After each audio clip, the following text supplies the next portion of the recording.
I'm John Beadle, co-founder and managing partner of Aegis Ventures. Welcome to Consortium Conversations, where we introduce you to the health system leaders at the forefront of health tech innovation. Combined, our digital consortium partners deliver care to tens of millions of people annually and serve as a critical implementation sandbox for new technologies with the potential to dramatically improve the experience of healthcare for patients and caregivers. These are the frontline stories of the innovators whose decisions impact countless American lives every single day. I'm John Beadle, co-founder and managing partner of Aegis Ventures. This is Consortium Conversations. I'm delighted to be joined today by Michael Dowling, President and CEO of Northwell Health. Always great to be with you, Michael. Thank you for being here, John. It's a pleasure. Looking forward to a nice discussion. With the digital consortium now in place, I know something you get asked very frequently, I do as well, is how did Northwell pull this off?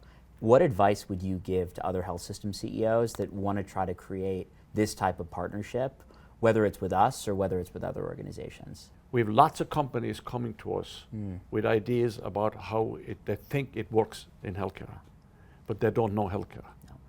So the number of ideas that come that have no reality base, there's intellectual reality, but no real reality base. We're in the field, so it begs the question. If we can't figure out how to come up with innovations to improve our own business, why should we worry? Why should we complain about people not in our business coming up with solutions for our business? We should be doing it ourselves. That's the idea of the consortium. We have the talent, we have the skill, we have the motivation. We're in the business. We're in it for the long run. We're not in it for the short run. We're in it for the long run. Why not us come up with the best ideas? What do you think the key drivers of success are going to be in getting all of the systems we brought together to move in lockstep as we advance these different solutions? You got to build relationships first. You just can't call a health system and say, by the way, let's get on board here. Yeah. I mean, that doesn't really work. You got to get to know people, get to understand the organization a bit more. And as I said at the very, very beginning, you stay focused on that which matters the most, which is making care better for people and keeping them healthier. And when you get that focus and then you engage them as equals, it's not like Northwell saying we are the captain of the team and we're leading this effort and we want you to come on the passenger. We're the driver, but you're the passenger. It doesn't work. You may end up being the driver, but you're creating that collaboration, that ease of entry, And then you want to find out,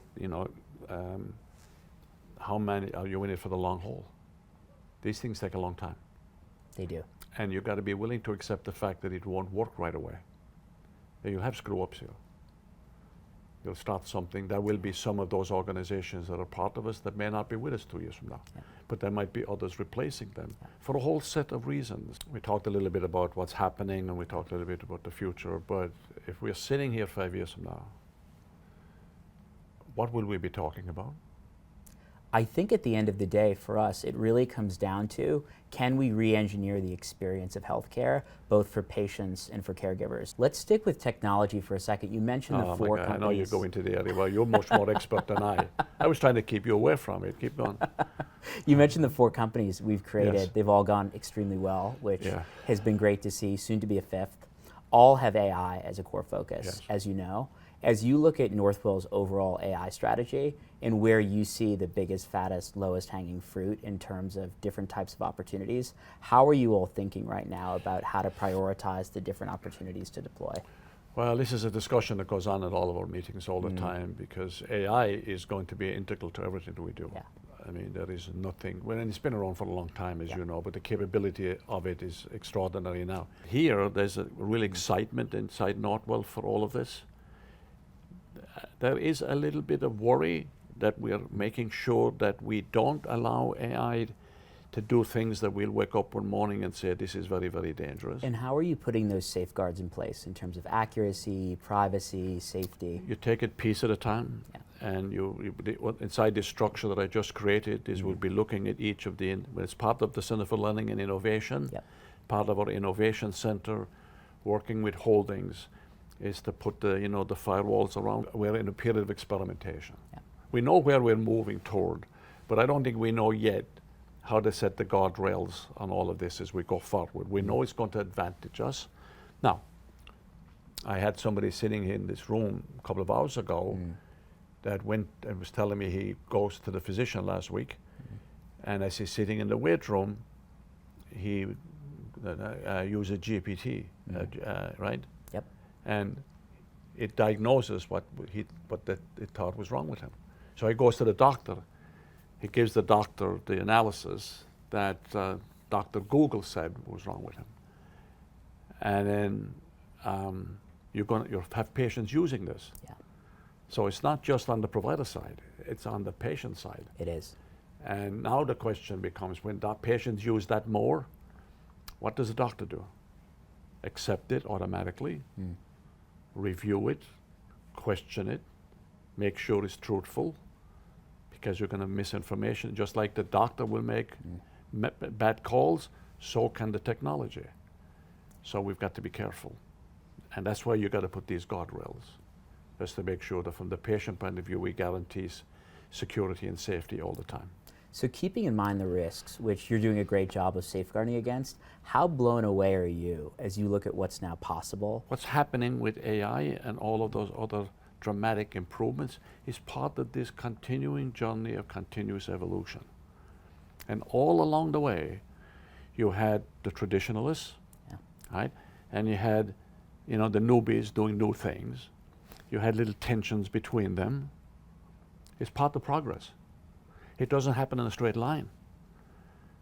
At our research center, 3-4 months ago, we used a combination of bioelectronic medicine and certain technology algorithms, and we are now able to have a patient who is completely paralyzed move his arms again and have a touch of feel, opening up the possibility that that the person who is paralyzed will actually move again over time and maybe potentially walk. Why? Technological advancement, changes in the talent of the people who are around, retraining of the people, changing organizational structures. Not that many years ago, we didn't have a transplant center here. We are now a big transplant place. So all of the new stuff that's coming out of Holdings and Ascertain and all of those other new companies that we've created will push the agenda forward.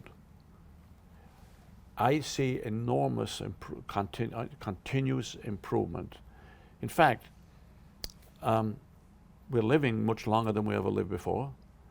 The possibility in the future of people living to be 120, 130 because of advances, that's all possible. So I see this as the continuing journey.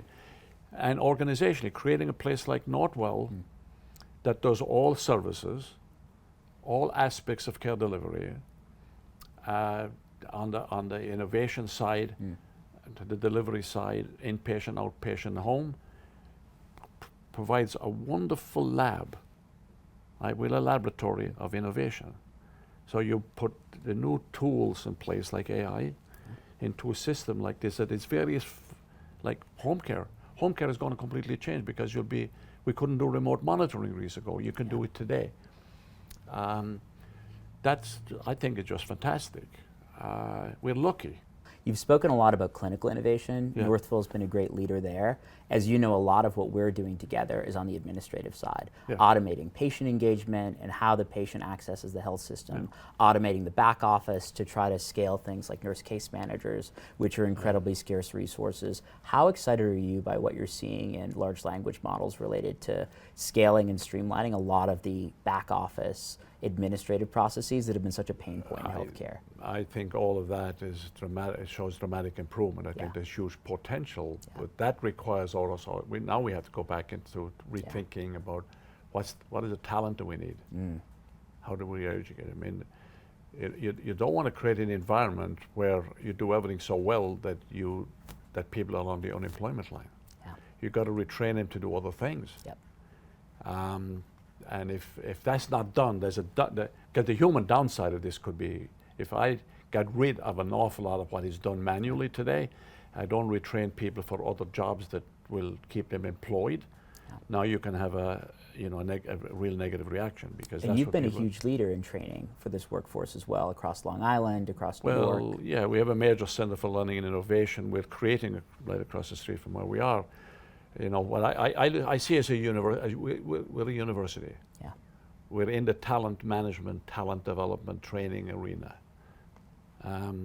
Raising the bar all the time, getting people to aim high. I talk about it with employees all the time. Yeah.